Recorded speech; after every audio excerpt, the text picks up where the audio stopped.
Okay, welcome to my end of winter garden tour that probably should have been done a month ago but hasn't. I will show you the insanity of my back lawn at the moment while I explain why. As some of you know, before Christmas I had COVID and then in May I had pneumonia. Unfortunately, during winter my health took a real beating because I was diagnosed with post-viral fatigue syndrome. And because of that, I was almost not going to do the garden tour because the garden, quite frankly, is a mess. It's been pretty much ignored for the entire time of winter. But you know what I thought?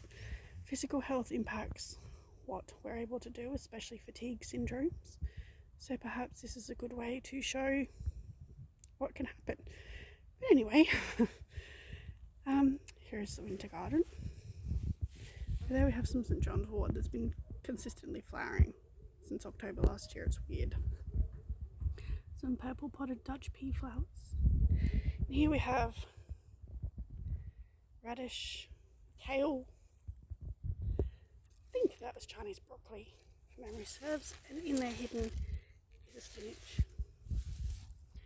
Collie. Some purple potted peas, growing slowly.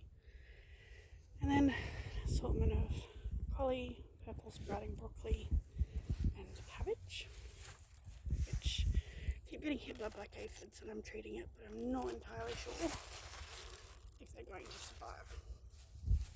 I have some Palace Castle wormwood, Angelica, valerian, orange tree, nasturtium, which is in a pretty groovy stormtrooper pot because my partner loves Star Wars. A St. John's wort that's in need of weeding. Those are the two. Citrus. Pennyroller got decimated by caterpillars. Flower seedlings that should have gone out a couple of months ago. Chili. Hellebore. Beautiful colour on it. Some stray California poppy and chamomile seedlings that popped up. Yeah, we have a periwinkle that I've just kind of draped until I decide where I want to put it. We have some parsley, some brahmi, two types of rose, native violet, South Hill, raspberry, evening primrose, strawberry. Down here is hyssop, mandrake, and a regular violet that got hit hard by caterpillars. It's one of the beds that need working over.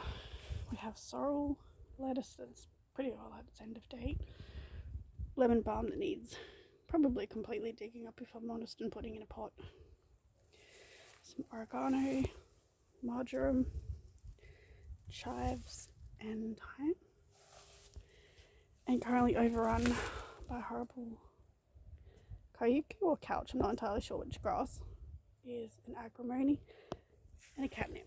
You can see the catnip starting to come back, as is the agrimony. I just need to weed it. The mandrakes, the Turcomanicas, are doing brilliantly well. As you can see, they're growing fantastic. I'm not sure if I'm going to get any fruit this year. Hopefully I will, but yeah, it's a huge amount of foliage on them. This is the third one. The foliage is less intense, but as you can see, with some of the holes, the caterpillars have been having a munch. Over this part of the garden is more veg focused in some areas. We have two cherry tomatoes and a cherry roma, which I need to come back out and restake them. Some red and henbane that popped up that I'm just growing. More chamomile. I think that's a borage over there. My habaneros, which are currently dormant, which I hope come back. Another chili.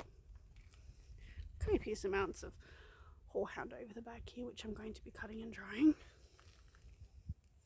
Two Amish paste and a mortgage lifter with, again, more California poppy. I had so much pop up this year.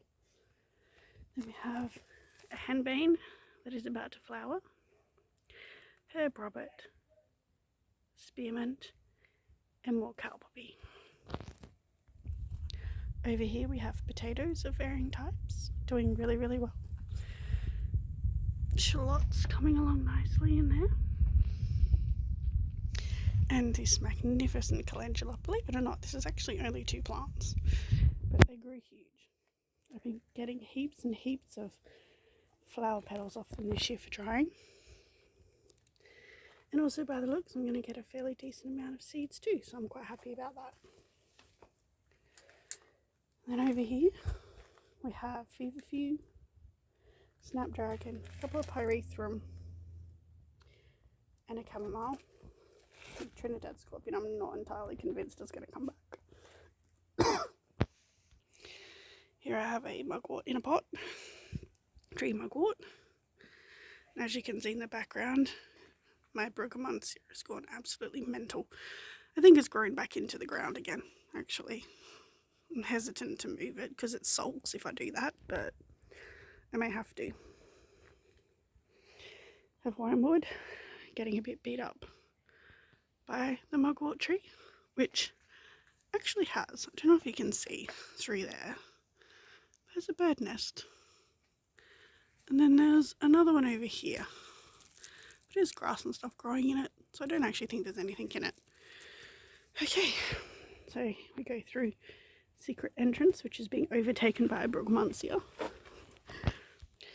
And there we have my rose, which is doing really well.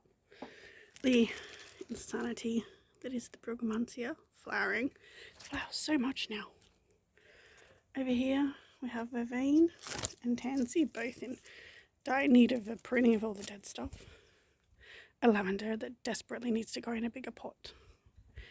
Plantain, greater celandine, my chase tree, which is reshooting, which I'm happy about. We have that growing. I forget what it's called, I'll have to look it up again. But it was huge and beautiful, and then it kind of died and started to reshoot. More greater celandine. I actually believe that it's Brahmi, I'm pretty sure is what that one was. And the arthritis herb is in the other greenhouse. We have the juniper growing quite tall. We have the yew, which I love. Yew is one of my favourite trees besides oak, with a stowaway nasturtium that's going to be pulled out and put somewhere else. We have some yarrow. I'm actually going to take more out and repot it and get more of it growing. Have a comfrey, lion's tail, or clip dagger as it's sometimes called, dream herb, henbane in need of pruning, and seed pods sorting. We have rue over here, 2 belladonnas that have come back and looking absolutely gorgeous, mugwort which needs to definitely go in a bigger pot. Then we have some goldenrod here, and some more henbane. As you can tell from last time, the greenhouse is a lot emptier. We had some casualties, but hopefully things come back. Anyway, this ran a bit longer than I was thinking it was going to, so I hope you enjoyed this, and I will see you in the next one.